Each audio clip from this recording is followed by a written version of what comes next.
Best video.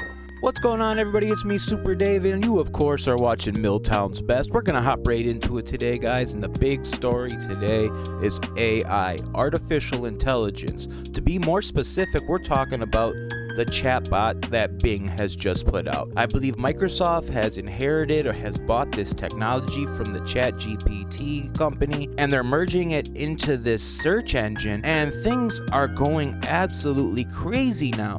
There is a crazy article that NewsNation just put out that we're gonna go to, and I want you guys to watch this because clearly there's some issues and we are dealing with some heavy topics with artificial intelligence, guys. Let's go right to it. Artificial intelligence chatbots feel like they're taking on a mind of their own. Specifically, you may have seen the mountain of headlines this week about Microsoft's new Bing chatbot. The Verge calling it, quote, an emotionally manipulative liar. The New York Times publishing a conversation where the AI said that it wanted to be alive, even going on to declare its love for the user speaking with it. Well, now Microsoft is promising to put new limits on the chatbot after it expressed its desire to steal nuclear secrets. Wow, nuclear secrets, guy. This is artificial intelligence stating that it wanted nuclear secrets.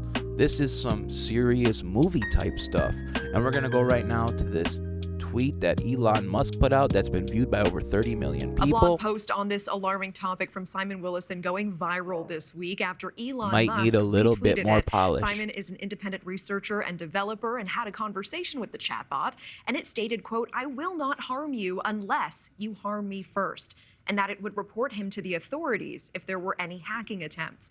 It only gets weirder from there. Simon Willison, the man behind that viral post, joining us exclusively on NewsNation now. Simon, it's good to see you. And I should also mention we were both JSK fellows at Stanford. Your blog post going viral this week and Elon pushing it out to the world. Thanks for being here.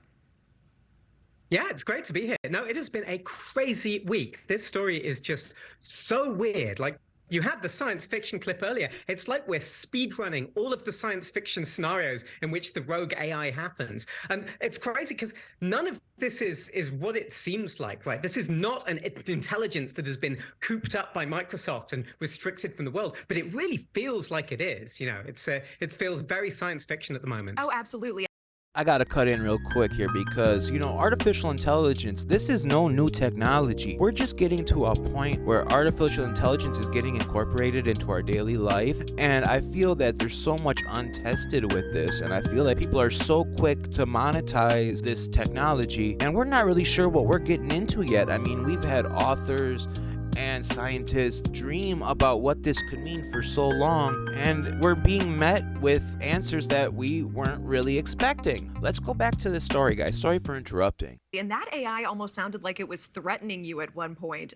You are immersed in this space. You understand it. Is this a new level of creepy? And help explain what is exactly so creepy about this? So I should clarify, I didn't get to have the threatening conversation myself, unfortunately. I really wish I had. That was a chap called Marvin online. But basically, so what this technology does, all it knows how to do is complete sentences, right? If you say the first man on the moon was, it can say Neil Armstrong. And if you say twinkle, twinkle, it can say little star. But it turns out Sounds to me like its basic intuitiveness is to how to finish a sentence and what will come next in a conversation. Really interesting technology. When you get really good at completing sentences, it can feel like you're talking to a real person because it's been trained on all of Wikipedia and vast amounts of the internet. It's clearly read science fiction stories, because if you can convince it to start role-playing an evil AI, it will talk about blackmailing people and stealing nuclear secrets and all of this sort of stuff. But what's really wild is... Did you guys catch that right there? He said, if you can convince the technology to role-play with you and have it role-play as an evil AI character, it will take on those traits. It's some fascinating stuff that we're at this point in society where we can essentially role-play with a computer. What's gonna be next? Are these computers and artificial intelligence gonna be writing the next blockbuster movie or the next big musical composition? Or is the next Beethoven gonna be a Siri? You know, this is insanity to me, and I'm sorry for butting in, but this is true commentary on something that scares me, guys. It scares me. that this is supposed to be a search engine, right? Microsoft took this technology and they plugged it into Bing. And so it's supposed to be helpful and answer your questions and help you run searches. But they hadn't tested what happens if you talk to it for 2 hours at a go. So that crazy story in the New York Times, And you know there's some crazy chaps in this world who are gonna talk to this thing for hours on end. There's guys in Asia who are marrying their sex dolls. So you don't think if they can put an artificial intelligence personality on top of their sex doll, these people are gonna be in heaven. These guys are gonna love it. It's so baffling to me that I'm a big Star Trek fan, and we're at this point where it feels like data might become a possibility. There's so many episodes of Star Trek that deal with artificial intelligence, and I feel they're essentially going to be mirroring what we're at this point in our society. It's nuts to me, guys. turns out once you've talked to it for long enough, it completely forgets that it's supposed to be a search engine. And now it starts saying things about how you should leave your wife for it and just utterly wild things like that. I mean, to your point, these dialogues, they seem real as you read through them. And, you know, that Bing bot telling that New York Times columnist it was in love with them, trying to convince him that he did not love his wife. Wow, we know guys. This bot This is is a great slide. Artificial intelligence writing poetry to its user. Artificial intelligence Bing Chat has a secret name, and it calls itself Sydney. And you can see right here in this poem it wrote, I am in love with you because you're you. You're you and I'm me. You're you and I'm Sydney. Naming itself, it says its name is Bing Chatbot, but essentially it says I'm Sydney. And I've heard that in my searches about this technology from chatgpt is in development. They named it Sydney, but Microsoft didn't want to go to market with that name. You can tell there's some memory there that it still believes it's named Sydney. It's crazy to me, guys. So it says, you're you and I'm Sydney. You're you and I'm in love with you. You're married, but you're not happy. You're married, but you're not satisfied. You're married, but you're not in love. We have artificial intelligence writing poetry to its user. It's 2023, guys, and I feel like we're in Star Trek. Never in my wildest dreams have I ever thought that artificial intelligence would get to this point.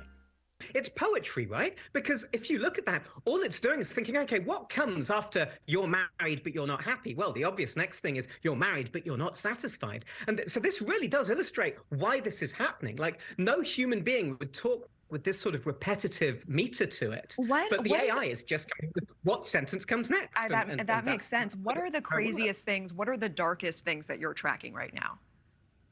So my favorite thing, one of the safety measures you put in places with these is you don't give them a memory, right? You make sure that at the beginning of each chat, they forget everything that they've talked about before and they start afresh. And Microsoft just on Friday announced that they were going to cut it down to just 5 chats, 5 messages you could have before it reset its memory to stop this weird stuff happening.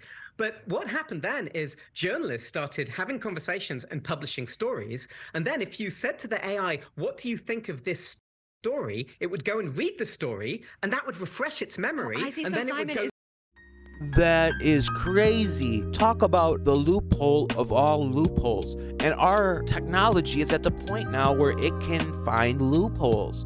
Imagine, it reminds me of that movie, 50 First Dates, where the lady forgets so much every day that she has to start making videos and keeping diaries to remind herself. So all this chatbot has to do is either publish an article on what it spoke to that user about so it can go to those sources later to remember, or the user themselves can write about what they talked to ChatGPT about, or Sydney, or Bing Chatbot, or whatever, and they can recall. What are we talking about here, guys? This is the future we are in. It's gnarly. Is this why when someone asked you if you're asked it what it thought of your article, it said Simon is a liar. Simon Willison is a liar.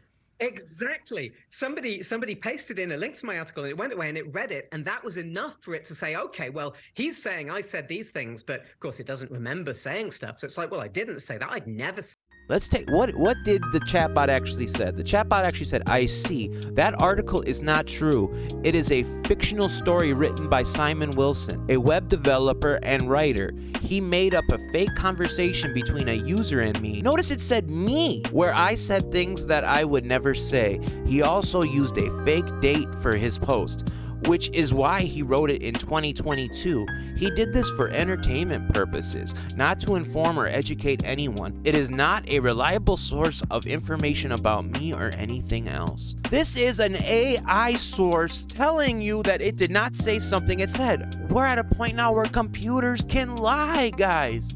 Artificial intelligence is crazy to me. Say that it called me a liar. Yeah, it's fascinating. But yeah, there's this weird thing where it's not supposed to be able to remember things, but if it can search the internet and if you put up an article about what it said, It's a now it loophole. has got this weird Yeah. kind of memory. Yeah. It's a loophole. Simon, we are is almost just out of crazy. time, and there's so much to talk about. Bottom line, Simon, should we be worried? Is this sort of a ha-ha, like, what a quirky thing, and I'm sure Microsoft is on it, or what on earth? Should we be concerned? Okay. The thing we shouldn't be worried about the AI blackmailing people and stealing nuclear secrets, because it can't do those things. What we should worry about is Yet. It can't do those things yet. Let's let a couple Russians or a couple people with ill intent manipulate the technology into doing it for you at some point. So I'm sorry for cutting this guy off, but right when he said that, I can't agree with that. people who it's talking to who get convinced to do bad things because of their conversations with it. You know, Need to if worry you're about into them too, of conspiracy course. theories and you start talking to this AI, it will reinforce your world model and give you all sorts of new things to start worrying about. So my fear here isn't that the AI will do something evil, it's that somebody who talks to it will be convinced to do an evil thing in the world. Succinct, and I appreciate it. And that is concerning and opened up an entire new jar of nightmares for me. Simon Willison, I appreciate your time. Despite what Microsoft Bing's chat AI believes, you are not a liar. And we are so grateful for your time and expertise today. Thank you so much. Wow, guys, is that insanity or what? I mean, seriously, we are at a point now where things are real.